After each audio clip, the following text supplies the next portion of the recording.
This program is brought to you in part by SalCal Real Estate Connections. Yes, we got Gary Benkowski, and another year, another Daytona 500. Tell me, Gary, the time flying here. Oh, tell me about it. I think we're 33 years into this now, since I've been doing it. Kind of losing track, getting old. Memories going. So I just can't get over. I mean, a year goes by so quick. Oh, definitely, and I'm glad you guys showed up here. You, honestly, God, Larry, you guys are a major supporter of what I've been doing, all my racing life and that. And this is like the party before the event, the main event. So, who do you got in the pools today? I have Jimmy Reckham Johnson. Oh boy. Hey, you got to go shoot. Yeah, exactly. So, and I'm trying to remember what I got in the other pool. There's two pools that are going on here. I haven't really tallied anything up yet due to the fact of we got a little hectic here with everybody coming in and that. But I don't know. We'll see what happens. I mean, it is what it is. So maybe I'll have the luck of the draw today. Tell me, the racing season is coming up. You got anything going on? No, I'll be there supporting my adopted son, as I call him, George Nacera. He'll be running up at Stafford. And then I'll be down at the kart club down at the Berlin Fairgrounds there, kind of checking things out, looking over things, and, working with that club down there. They're going on their, 2009, so it's going to be 10 years. 10 years. It's hard to believe. Isn't it hard to believe? I know, and we started out with the quarter midgets during the fair, and then it, transitioned into this, which was good because they were a club that needed a place to race on a weekly basis, seeing they were up in Shelton and they lost their land. So things worked out well, Yeah, they really done a good job. I'll say it right out front. They've done a hell of a job. Yeah, by far. And who knows? Maybe we'll see some of the young guns out of there come up and move on into just like the quarter midgets with Logano, Joey Logano and Ryan Priest. My daughter's raced with Joey, and then Ryan was there also. And my son came in the later stages because of the age difference between them. So who knows? Anything's possible. I'll tell you, I was on a TV show recently that they do in Nutmeg about producers, and they asked me if I knew who Joey Logano was. I said, I remember him when he was 3 feet tall. Yep. I mean, yeah. A quarter midgets, Yeah, yep, just doing orbits out there. His dad Tommy is really a character.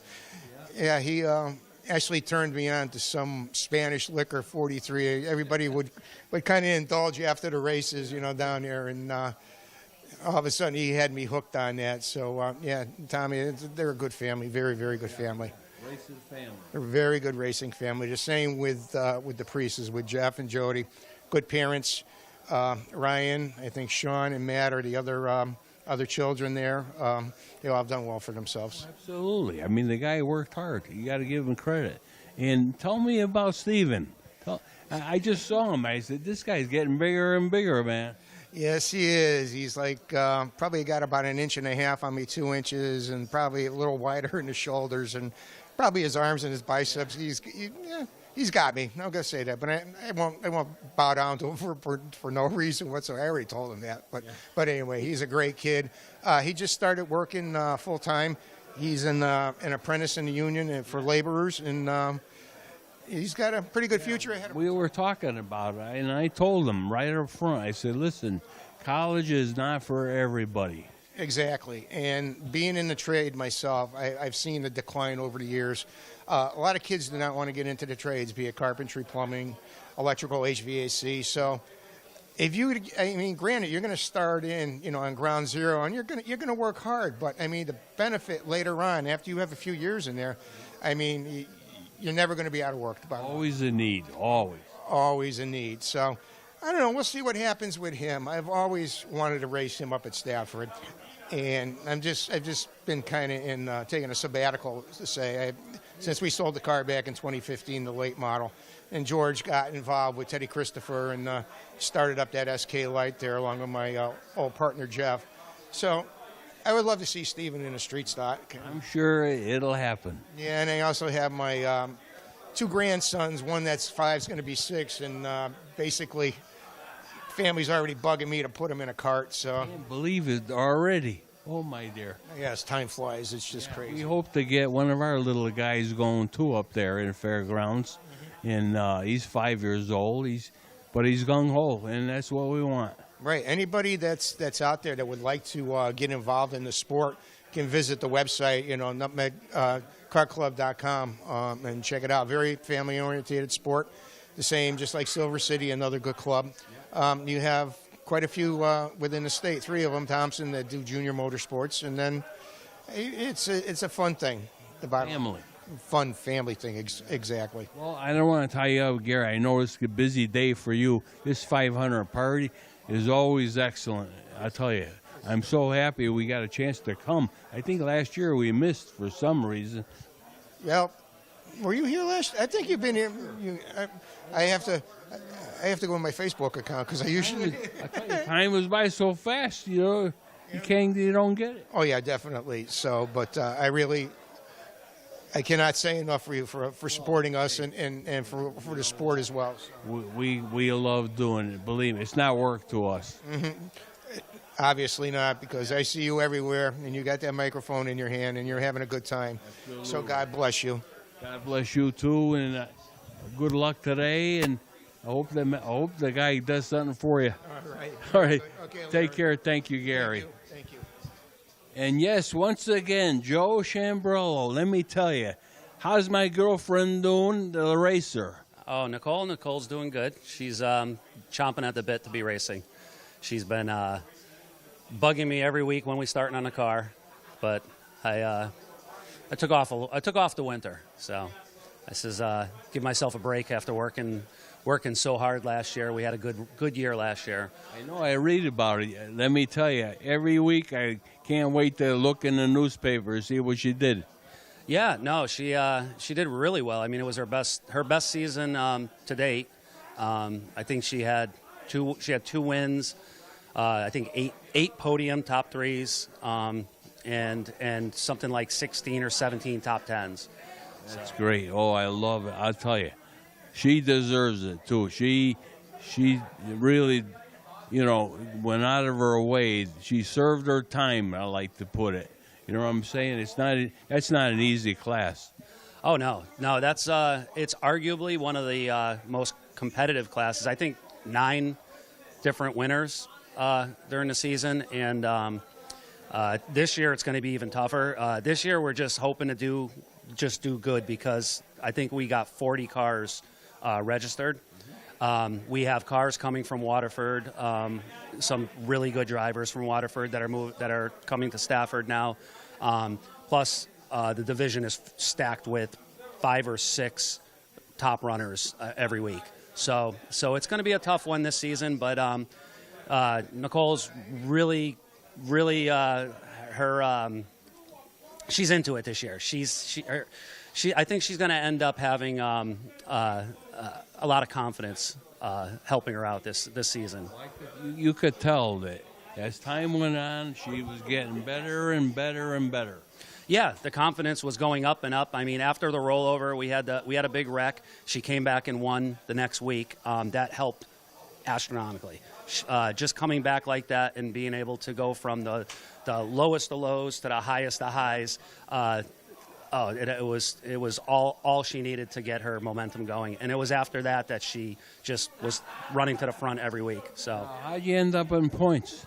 That's a funny story. We were able to go. We could have been top 3, or we could have been 5th, and we were on the way to probably winning or coming in the top 2 at the fall final, and we ended up getting a flat tire with like 5 laps to go.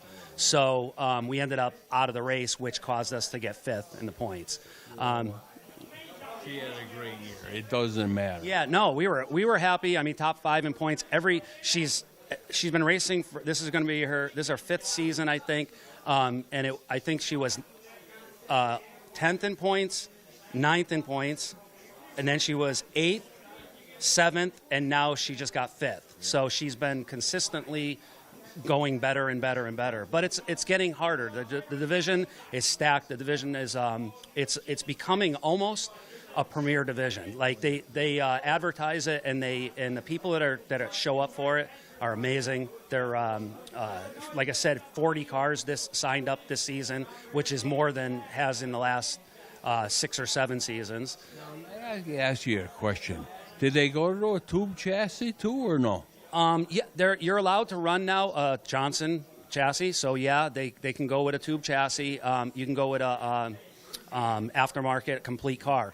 You can buy every single part for the car now aftermarket. The division's been moved to a street stock division, and it's a pretty it's a late model. You know, it's a late model with a restrictor plate crate motor. I'm going to tell you something. It wasn't that many years ago. Them cars were almost like a cup car, believe me, in their day. Well, when we moved into the division, that's what I thought I was getting into. I thought I was getting into a dare stock of, 10 years ago. Yeah. Then I was shocked when I got to the track and the cars were doing 93 miles an hour into turn 1, and I went, these cars are fast, So then we built the new car the next season, and since then we're going a second faster. And since I started in 2015, I think, the cars are a second faster right now. Yeah. Let me tell you, it's a good class. Now tell me, who do you got today in the pool? Oh, I have Newman and Menard. Well, they're good people. Yeah, anything could happen today. Yeah. Anything. Well, you got to survive that last green-white checkered. I think that's going to decide. Yeah. That's where I'm betting on right now. Whatever happens during the whole race isn't going to matter until that last 7 laps. Now, you've known Gary a while? I've known Gary forever. I grew up at Stafford. I was born into my father raced at Plainville. My brother raced from 1976 all the way to 1993, and we raced the SKs. And Gary was always there with somebody. And I remember, I think I first met him when he was on John Zaratny's crew. That's where that's probably my first memory. The street stock number 2. Oh yeah, Gary, good people, I'll tell you. Yeah, very good. We've been friends ever since. I mean, he had a Chevelle and I had a Chevelle, so we always had something in common. And Gary, he's been I've known him forever. So yeah, nice guy. Well, I don't want to tie you up. I know you're getting ready for the race here, and as usual, you say hello to Nicole for me and everyone else, Brooke and your wife. And I told you about Brooke. Maybe we could get her involved in some movie. Yeah, I'm sure she'd be motion pictures. You never know, buddy. Yeah, I'm sure she'd be all over it. Okay. All right. Thanks, Joe. You were excellent, and I'm sure we're going to have a great day. And yes, one more time, the 5-time champ, Dave Alkus. We're here at Benkowski's party, Daytona, and tell me, who do you got today in the pool? Well, I don't have any of the real good ones. Mine's way back. I'm back like 22nd spot. So I really don't know yet who I got. But I'm rooting for Jimmy Johnson. I'm an old-timer, and I'm going to stick with the old-timers, although I'm hoping that Kyle Busch gets his first win this year. It's hard to envision that he is the gentleman of the group. I mean, how fast time has gone by. Oh, yeah. I'll tell you what. Things in the last, probably 15, 20 years from Plainville Stadium to now, things have changed so fast. The races are a lot quicker, and the participants are faster and newer. Younger blood is coming up through the chairs, and they're making a name for themselves. Joey Logano's and even Ryan Priest over there, one of our local Berlin guys. I saw it on TV here yesterday there that he's still cheering for the old Berlin guys, and Connecticut's still on the map. Let me tell you something. I would have never, ever would have envisioned that we'd be sitting here saying that Ryan Priest is going to start the Daytona 500. I mean, it's just hard to even envision for me. Oh yeah, I'll tell you, we've seen him come up through. We watch him at Stafford, and he's been around the state, and he's done one hell of a shoe. And he don't remember some of the older fellows like myself and all, and from Plainville. But we're still behind him in Berlin and Connecticut. Not only Berlin, but Connecticut is behind him and Joey Logano, no matter where you go. Oh, yeah, he's got a real big following, and I'll tell you, he's a very nice kid, and we know the family. I mean, Bobby Judkins, you remember him, I'm sure. Oh yeah, Bobby. That was his grandson. Yeah, and he was highly respected by Bobby. Bobby was very picketive in who drove cars for him. I remember him building rims for us down there in Meriden in the box company for my novices back in '64. So it goes to tell you how old we are. The whole family and the heritage, I know them. They only live a mile and a half from my house over there. And his father and the mom, I see her around in the Stop and Shop and all. And they're very, very highly respected people, and they respect the people that they're with. Oh, yeah, we remember that 2X. When Eddie Flimpier was in that car, it was like magic. Oh, yeah. They had Ed Flemke in there, they had Gene Bergen, and they had all of them in there. And then we had a lot. When Berlin put out a lot of good drivers there. We had Reggie Ruggiero, you had Stan Greger here out of Plainville, and there a lot of the guys there. Even you go back to when you had Tony Stewart driving for Sherry Cup over there, Billy Carrazzo. Who would ever envision Greg Zipadelli became head crew chief for him? Who would ever envision that? Oh yeah, and I was looking at the truck race they had here the other night, Friday night there. They turned around and even Scott Zipadelli, the chief over there, his brother, he was the chief mechanic for Hill. The guy that won that show, Daytona, the truck show, Friday night. Yeah, it was a nice show, and I remember all those fellas right here by Paper Goods Pond over there. They had their little shop over there. Uncle Billy, he's the one that started it all. Oh yeah, Billy Carrazzo, he's still around too. Yeah, he's over there by Sunny Border.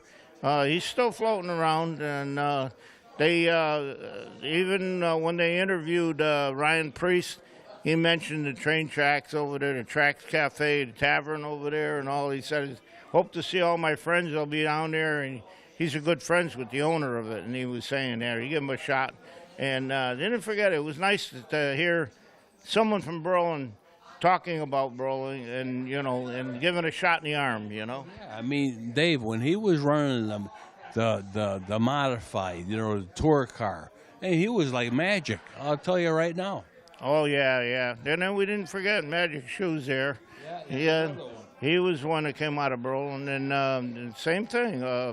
Everybody that was over there, they gave it 100%. And we even had right down to novice in there, Ronnie Roccos. And we can't forget any of the Roccos right now. They still... I expect them to go. They're still young, and I expect them to make moves, too. Actually, Keith Rocco lives in Berlin now. Oh, yeah. Their whole shop is over there on the edge of the road over there. Yeah, they got a big shop over there. They house about 5 or 6 cars over there. And they're showing it and doing a good job up there to Stafford. They put in a good show. I'm going to tell you, this morning I was in Wallingford for one of my grandsons, and he was racing go-karts, and I ran into Tyler. Oh, yeah. They all start out. I mean, the Joey Loganos and all of them, they started out with go-karts. And that's why even down at Berlin Fair there, we have the Nutmeg group. And they put out some good shoes over there, the Steve Kopcheks and all that, and they run out of there. Oh, absolutely. They came out of there. And, getting back to Gary's little shindig here for the 500. I give them a lot of credit there. They put all the boys here from the Lions Club, the Verona Lions Club here, and the local people. They all get together and they come down here and they all reminisce and they forget about it and they talk about all the old times that they had. Good times. Yeah. Well, Dave, I don't want to tie you up, and you've been excellent as usual. And looking forward to seeing you up at that fairgrounds, and of course the Plainville Stadium reunion too. Yeah, I'd like to thank you guys too. You're doing an excellent job. Thank you, Dave. Yeah, racing action today. And yes, we got Chuck Sika with us, who had a special job as Stafford Speedway. Tell me about that job, Chuck. I was a tow truck operator. I pulled the wrecks off the walls and took them apart and towed them back into the pit area so they could work on them. I've had some pretty interesting endeavors doing that. How many years did you do this? Did that from 1980 to 2012. Wow. Yeah, it was a long time. My claim to fame was pulling Corky Cookman out of the grandstands in 1983. Is that right? Yes, sir. Made national television. Guy told me he saw me on the news in Oregon. And then he came back to the airport and needed a jump start, and I got him. He says, "You look awful familiar." I don't know why. He says, "I've seen that truck." I said, "Where'd you see that truck?" He says, "Well, I'm here all the time," I told him. He says, "No, I just saw that truck. Was there a racing accident?" He says, I said, "Yeah, we just had one that went in the grandstand." That's where I saw it. I saw it on the news when I was out in Oregon. See that? You never know. No, you don't. Now, was it dirt back then? No, this is after a Roots bought it. I started in 80. I think they paved it in 78, I believe. So I go back in the day of the dirt, let me tell you. that's BC, we call it, before Chuck. And it was special too, let me tell you. Yeah, it's been a fun place. Yeah. I started in racing. I worked on Danny Rock's sportsman car at Riverside Park in 71. I was only 15 years old, and I couldn't go in the pits. I had to sit in the stands and watch. Yeah, we used to sneak into Plainville Stadium, hey, either inside the car or under the fence. And I think we weren't even 15. Well, I never had to sneak. I always had people buy my way in. It was fun, though. Oh, yeah. Everywhere I've ever been, I've been to a lot of racetracks. I've been to a lot of cup races. I've been to a lot of dirt races. And I enjoy the sport. Tell me, are you in the pool today? Yeah. Believe it or not, my least favorite driver is the one I picked. Who's that? Kyle Busch. You got a good driver, I'll tell you that. Well, I got a chance anyway. I tell you, that guy's not afraid. He'll push the limit. Yeah, he takes it beyond the end. And then I got Daniel Suarez in the other pool. So Decent people. I got Stuart Haas racing is where I like. But I'll tell you, Kyle reminds me of Dale Earnhardt in a lot of ways. Kyle's very aggressive. Now, Dale Earnhardt was old school. He did a lot of it himself coming up through. So I have more respect for the old guys that did that than a guy that could just get behind the wheel and step on the gas. But Kyle's a very aggressive driver, and he's not afraid to put it where it don't belong. Now tell me, how do you know Gary? Gary and I do some work for one of the accounts where he works. But I met him at Stafford when I was towing his race cars. Yeah, he's done a lot of things in racing over the years. Yeah, well, he got me involved with the Plainville reunion. And then he's joined me at my video party I put on once a year and joined a bunch of the old timers. Tell me something about that party. What kind of event is that? Well, it started out about 13 years ago. I had 8 people that come over to the house. We got some KGM video tapes for the old days and just started talking about it. And now I'm averaging between 55 and 65 people every year. I got some pretty famous people come up. Billy Greco's there every year. Don Mooney's been there. I got S.J. Vanchin, Bob Polverari. This year we had a brand new attender was Al Parent. Al Parent was a flagger in the 50s at Riverside Speedway. So we got quite a variety. Hey, it's all about having fun, right? Oh, it's a great day. We have a really good time. Well, I don't want to tie you up, Chuck, any further because I know you got to get ready for this race, and good luck today. And you never know, we may see you at this video party too. You're more than welcome to come. All you got to do is bring a dish. Okay, buddy. You got it. Thank you. Please return next week for round 2 of the Daytona 500 party.